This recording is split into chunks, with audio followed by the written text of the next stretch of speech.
என்னைக்காவது உங்களுடைய வாய்ஸ் ரெக்கார்டிங்ல அனுப்பும்போது மறுபடியும் போட்டு கேட்கும்போது என்னடா நம்ம வாய்ஸ் இவ்ளோ கேவலமா இருக்கே அப்படின்னு நினைச்சிருக்கீங்களா? 99% ஆஃப் த பீப்பிள் இப்படிதாங்க நினைப்பாங்க. அது ஏன்னு தெரிஞ்சுக்க இந்த வீடியோவை ஃபுல்லா பாருங்க.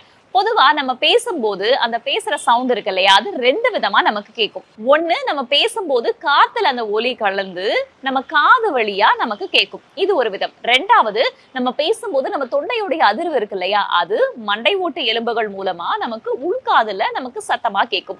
அப்படி கேட்கும்போது உங்களுக்கு பேஸ் வந்து அதிகமா இருக்கும். ஒரு ரேடியோ ஜாக்கி மாதிரி அதிகமா வந்து சவுண்ட் போட்டு சூப்பரான ஒரு வாய்ஸ்ல பேசுற மாதிரி இருக்கும். ஆனா நம்ம வாய்ஸ் ரெக்கார்டிங் பண்ணும்போது மண்டையில ஏற்படக்கூடிய அந்த அதிர்வுகள் மூலமாலாம் நமக்கு கேட்காது. அது ஜஸ்ட் வாய்ஸா மட்டும் தான் ரெக்கார்ட் ஆகி போகும். அதனால தான் நீங்க அந்த வாய்ஸ கேட்கும்போது ரொம்ப டிஃபரண்டா ஃபீல் பண்றீங்க. ஆனா எதிர்க்க இருக்கிறவங்க கேட்கும்போது அது எப்பவும் போல அவங்களுக்கு சாதாரணமான ஒரு வாய்ஸா தான் இருக்கும். அதனால இனிமே நம்ம வாய்ஸ் நல்லா இல்லையோ அப்படின்லாம் ஃபீல் பண்ணாதீங்க. அடிக்கடி வாய்ஸ் நோட் அனுப்புற உங்க ஃப்ரெண்டுக்கு இந்த வீடியோவை இப்பவே ஷேர் பண்ணுங்க. இது ஹெல்தி டாக்ஸ் வித் வேதா. அறிவோம் ஆரோக்கியம்.